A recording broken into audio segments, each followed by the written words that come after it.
Okay, so a few weeks ago, a friend of mine reached out to me and got me connected with this amp builder. The company's called Marla Amplification. It's a one-man operation based out of Asheville, North Carolina. And this is his flagship amp. It's the S10V, single-ended 6V6 sort of tweed style amp, hand-built, hand-wired in Asheville, North Carolina. So fully boutique. I want you to guess how much this amp costs.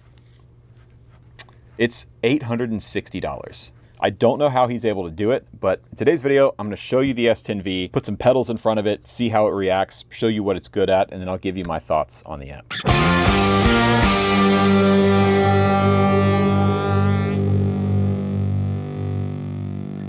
Okay, so I wanna let you know, before we get into the video at all, I am not being sponsored in any way, shape, or form. I'm not keeping this amp. I'm not being paid for this video. They actually don't even know that I'm making this video, and as such, they don't have any say over what happens in the video. I'm showing this because I think it's genuinely cool. It's great to see an American builder who's able to offer a seemingly well-built, great sounding amplifier at a really attainable, affordable price for most players, especially working players out there. So I wanted to highlight Marla Amplification on the channel and show you this thing because I think it's really cool. So we're gonna go for the classic, my standard mic combination today of the SM57 and the AEA R92 ribbon mic. This is a pretty simple amplifier. It's single-ended, so one 6V6 power tube. It sits right at about 10 watts. It's got a 50-watt 12-inch speaker and a raw pine cabinet. You've got a high and a low sensitivity input, and then just a volume control and a tone control. Really simple, no frills, bare bones tube amp. Now I have spent a little time playing it, but not a ton. I wanted to save that for the video. And so far I can tell you it is pretty tweed-esque. It's mid-rangey, it's punchy. It seems like the circuit designs are pretty similar. And you can obviously see where they're cost cutting, where they're saving some money. Like there's no Tolex on this amp. There's no tweed covering. There's not even a finish on the cabinet. It's just completely raw pine, which actually I think is kind of cool because it allows you, if you're handy, to maybe put your own finish on this. You could paint this cab, you could stain it. If I was gonna keep this amp and actually gig with it, I would probably put a nice stain on it and just call it a day. It's not the most aesthetically pleasing amp, you know, but it's 860 bucks. Like, what are you complaining about?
So that is the low input. A couple of things that jump out to me immediately. There's not a huge range of tone available with the amp. It goes from like moderately clean-ish to pretty compressed and broken up, at least on this low input. And I'm finding that I've got to push the tone control pretty high to get the brightness and articulation that I want to get, like the string articulation I want to get out of the amp. But it doesn't sound bad.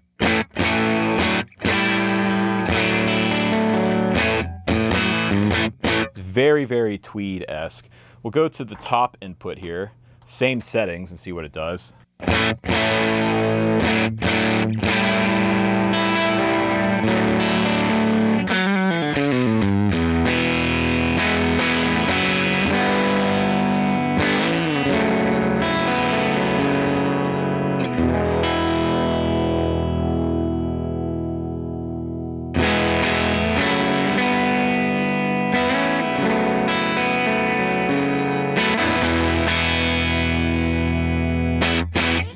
Yeah, I mean, it does kind of one thing. It's got one sound, but that sound is pretty cool and it's pretty useful. It's that classic mid-rangey, punchy tweed sound. I think for certain styles of rock, Americana, blues, or even some kind of indie styles, you know, single coil pickups, Jazzmaster, for example, into an amp like this, which actually, why don't we just try it? I have a sneaking suspicion that this guitar and this amp will go very well together because these pickups, these Jazzmaster pickups, I think will do a good job of adding some more of that top end, like clarity that I'm looking for.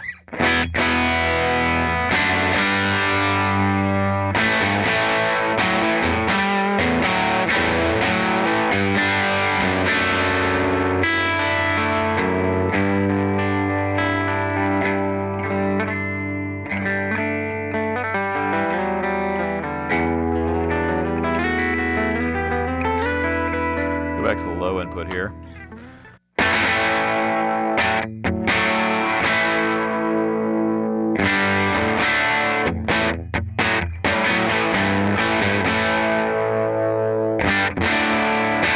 Yeah, that's where I would run this amp. Low input, volume at like 2 o'clock, tone somewhere between 3 and 4 o'clock, and I think you're off to the races. I don't know of anything off the top of my head that compares to this price-wise and build-wise. To find a tube amp that retails new for less than 900 bucks, I know they're out there, but they're not gonna be hand-built, hand-wired. I do genuinely think this might be a one-of-a-kind sort of thing. Now, it's not gonna be a super versatile amp. It doesn't have much in the way of features, and there is some questionable build quality things here going on. Like for instance, if you look closely, you can see on this particular amp, the chassis is not mounted completely flush with the front panel. That may be a build thing. It also may have been damaged in shipping, because if you look on the back of the chassis, you can see that the chassis is actually bent in, which leads me to believe that this thing probably suffered a pretty nasty hit sometime in shipping. So it's not perfect. There are some drawbacks. All right, so we're gonna go back to the Tele here, and I wanna see how the S10 handles some overdrive. So here's just the amp.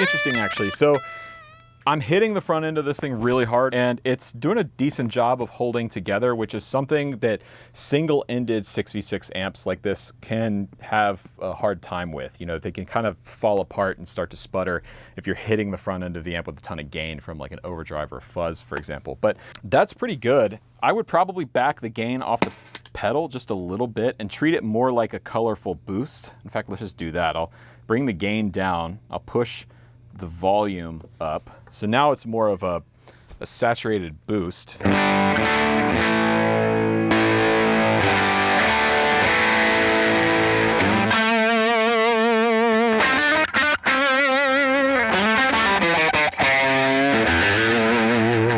Yeah, that's better, because you're getting more of the character of the amp still coming through. It's not getting oversaturated or overcompressed, but if you wanted to, you just hit it with another boost or another gain stage on top of it.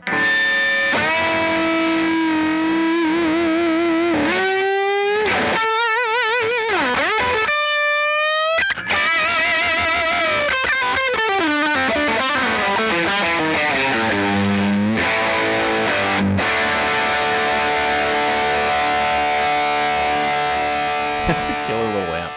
Let's try it with humbuckers. So this is a custom shop 335 with custom buckers in it. So these are Gibson custom shop versions of a PAF, basically.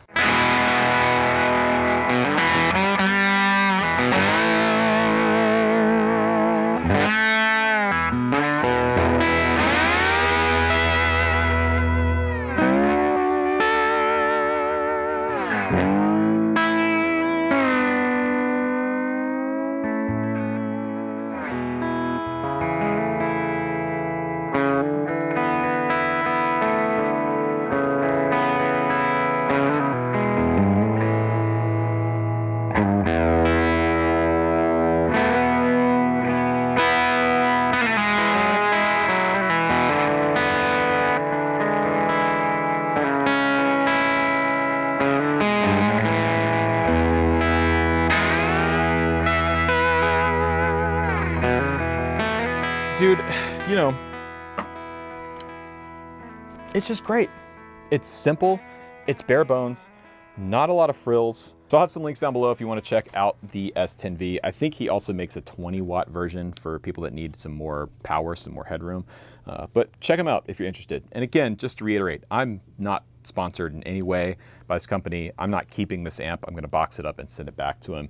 But yeah, I think it's really cool. And it's great to see someone out there building high quality stuff by hand for an attainable price. Check out links in the description to my video courses. If you like what I'm doing here, please subscribe down below. My name is Rachel. Thank you so much for watching, and I will catch you on the next one.